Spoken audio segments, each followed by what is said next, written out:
That was LL Cool J, Round the Way Girl. Don't you need one of them right now?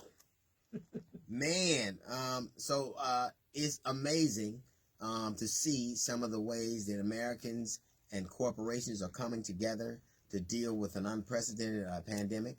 You'll see people who previously made apparel now are making retrofitting their factories to make masks and other medical necessities. You'll see people who are previously making handbags like Louis Vuitton hand sanitizer, which will probably be about $3,000 a squirt, but yet they're doing their part too.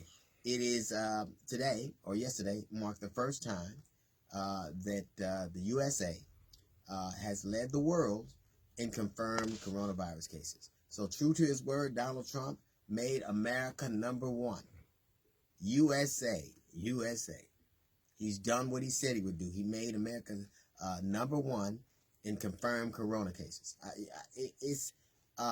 There are things I say that harden me again. Like I love the fact that Andrew Cuomo takes the national stage and he's the de facto president of the United States right now.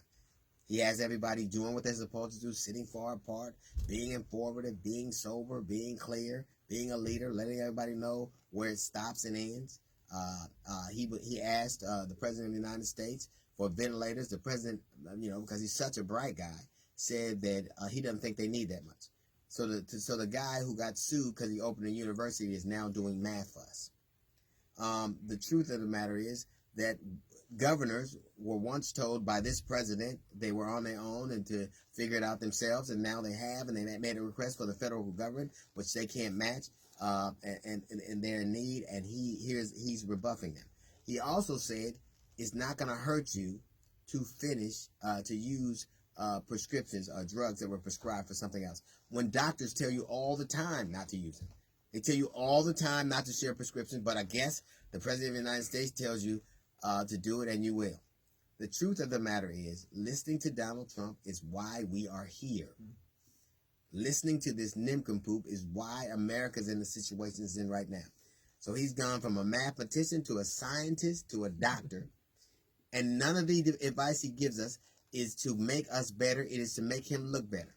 Now, his approval rate is at 48%. His disapproval is 46%. But what traditionally happens when there is a crisis like this is people rally around the president. So it's not particularly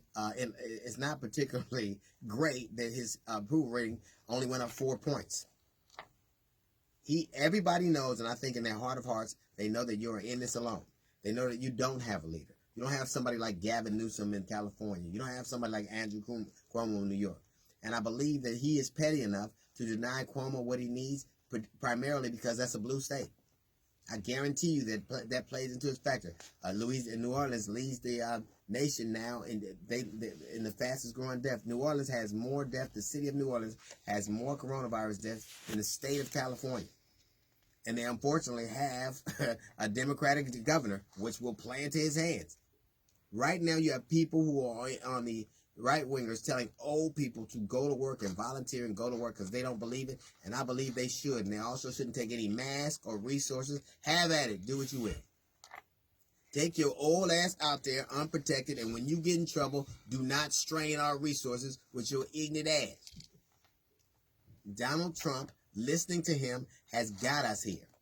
Donald Trump, let me tell you something. Can you imagine a situation like this, where Barack Obama owned hotels, and he didn't offer those hotels as beds? He didn't offer those hotels as triage centers.